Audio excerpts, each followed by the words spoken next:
The E0 error code in AUX brand air conditioners generally indicates an overcurrent protection in the indoor unit.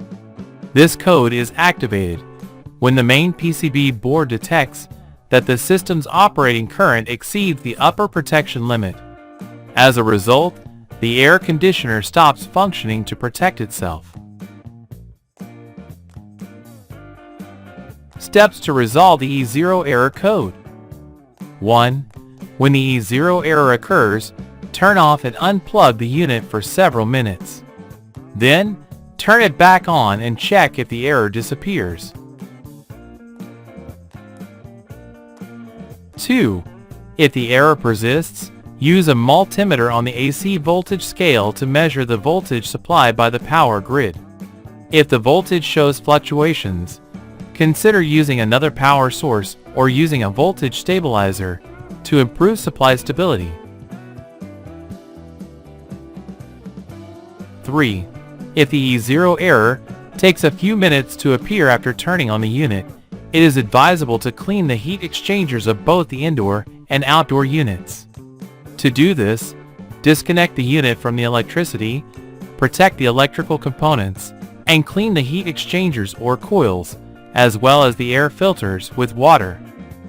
Also, manually check the free rotation of the fans of both units, indoor and outdoor. 4. Before the E0 error code appears, with the unit turned on, visually ensure that the fans of the indoor and outdoor units start and spin correctly. 5. If the E0 error appears quickly after turning on the unit, it is likely an electrical fault. Use a clamp meter to measure the current consumption before the error occurs and compare it with the unit's nominal current value. 6.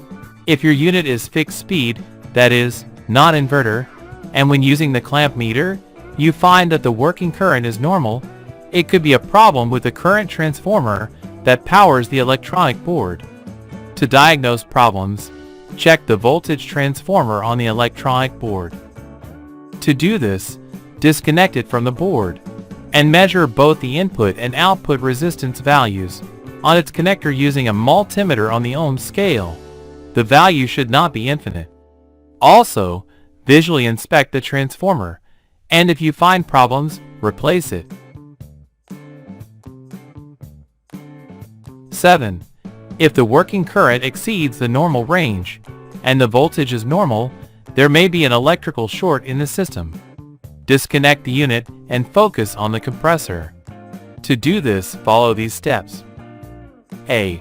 If the unit is fixed speed, disconnect it and measure the continuity between each pair of compressor pins using a multimeter on the ohm scale.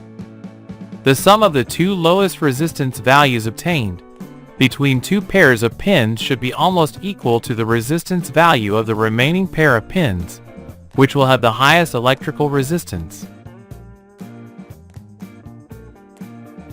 B.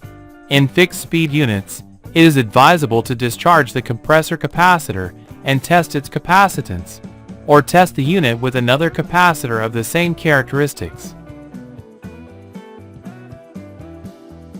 C. In variable speed inverter compressors, the resistance measured between each pair of pins should be the same. D. In either type of compressor, also measure the resistance between each compressor connection pin and the casing to rule out leakage issues. Use the Megohm scale. The value shown by the multimeter should always be infinite. E. In inverter units, if the fault is in the compressor power electronic controller, an error code related to the IPM controller will usually be displayed.